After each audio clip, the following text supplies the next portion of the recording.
Praise the Lord. கர்த்தருக்கு மகிமை உண்டாவதாக. இந்த நல்ல காலை வேளையில் கர்த்தருடைய வார்த்தை மூலமாய் உங்கள் யாவரையும் சந்திப்பதிலே நான் மிகுந்த மகிழ்ச்சி அடைகிறேன். பிலிப்பியர் புத்தகம் 2ஆம் அதிகாரம் 5ஆம் வசனம், கிறிஸ்து இயேசுவின் சிந்தையே உங்களிலும் இருக்க கடவது. அப்போஸ்தலனாகிய பவுல் பிலிப்பி சபைக்கு சொல்லும் பொழுது, இயேசு கிறிஸ்துவின் சிந்தனை உங்களுக்குள் இருக்க கடவுது என்று எழுதுகிறார். அன்பான தேவனுடைய பிள்ளைகளே, நாம் ஒவ்வொருத்தரும் ஆண்டவராக இயேசு கிறிஸ்துவின் மூலமாக ரட்சிக்கப்பட்ட தேவனுடைய பிள்ளைகள். நாம் இயேசுவை பின்பற்றுகிறோம், அவருடைய பிள்ளைகள் என்று சொல்லுகிறோம். ஆனால் அந்த இயேசு கிறிஸ்துவின் சிந்தனை நமக்குள்ளே காணப்பட வேண்டும். அப்போஸ்தலனாகிய பவுல் சொல்லும் பொழுது, இயேசு கிறிஸ்துவின் அச்சடையாளங்களை என் சரீரத்திலே தரித்து கொண்டிருக்கிறேன் என்று சொல்லுகிறார். அதே போல் அந்த இயேசு கிறிஸ்துடைய சிந்தனையும் அது எனக்குள்ளே இருக்கிறது, அது உங்களுக்குள்ளும் இருக்க வேண்டும் என்று எழுதுகிறார்.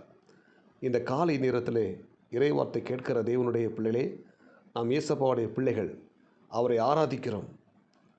நமக்கு அவருடைய சிந்தனை இருக்க வேண்டும்.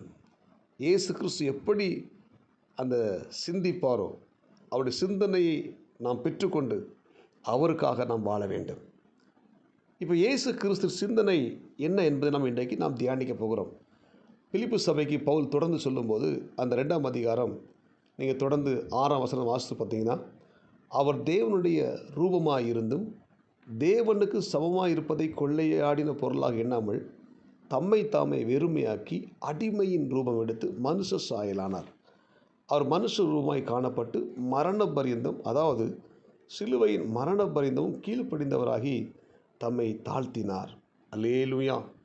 இப்போது இயேசு கிறிஸ்து சிந்தனை, அந்த சிந்தை எப்படி இருந்துச்சுன்னா, அவர் தேவனுடைய ரூபமாக இருந்தாலும் தேவனுக்கு சமமாக இருப்பதை கொள்ளையாடின பொருளாக இல்லாமல் தம்மை தாமே வெறுமை ஆக்கி அடிமையின் ரூபம் எடுத்து மனுஷ சாயலானார். ஆமென். தன்னை தாழ்த்தினார் என்று எழுதப்பட்டிருக்கிறது. இந்த இறைவார்த்தை கேட்கிற தேவனுடைய பிள்ளைகளே, அவர் தேவனுடைய ரூபமாக இருந்தும் தேவ சாயலாக இருந்தும் அவர் மனுஷ ரூபம் எடுத்து தன்னை தாழ்த்தினார் என்று சொல்லப்பட்டிருக்கிறது. அப்போ இந்த இறைவார்த்தை கேட்கிற தேவனுடைய பிள்ளைகளே, இயேசு கிறிஸ்துவின் சிந்தை தாழ்மையின் சிந்தை, மரண பரியந்தமும் தன்னை தாழ்த்தினார். அல்லேலூயா. இந்த இறைவார்த்தை கேட்கிற தேவனுடைய பிள்ளைகளே, வேதம் சொல்லுகிறது, தன்னைத்தான் தாழ்த்துகிறவன் உயர்த்தப்படுவான், தன்னை உயர்த்துகிறவன் தாழ்த்தப்படும் சொல்லப்பட்டிருக்கிறது. அப்போ இயேசு கிறிஸ்துவை தெய்வமாக ஏற்றுக்கொண்ட நம்முடைய வாழ்க்கையில் நமக்கு ஒரு தாழ்மை அவசியம். இன்றைக்கு பார்த்தீங்கன்னா, அநேக தேவனுடைய பிள்ளைகளுடைய வாழ்க்கையை கவனிக்கும்போது தாழ்மை இல்லை. அவங்க வித்தியாசமாக, அதாவது ஒரு மேட்டிமையான எண்ணத்தோடு பெருமையான எண்ணத்தோடு கூட காணப்படதான் பார்க்க முடிகிறது. நம்ம அப்படிப்பட்ட பெருமையான எண்ணங்கள் நமக்குள் வராமல் நமக்குள்ள ஒரு தாழ்மை சிந்தை நமக்குள்ளே காணப்படணும். இன்றைக்கி அநேக கிறிஸ்தவர்கள் பார்த்திங்கன்னா, தங்களுடைய ஜாதியை, தன்னுடைய இனத்தை, தன்னுடைய குலத்தை, தன்னுடைய வீட்டை, தனக்கு கொடுக்கப்பட்ட ஆசீர்வாதத்தை பெருமையாக எண்ணிக்கொண்டிருக்கிறார்கள். இயேசு ஒருபோதும் இப்படிப்பட்ட காரியத்தில் தன்னை பெருமையாக எண்ணாமல் தன்னை முற்றிலும் தாழ்த்தினார்.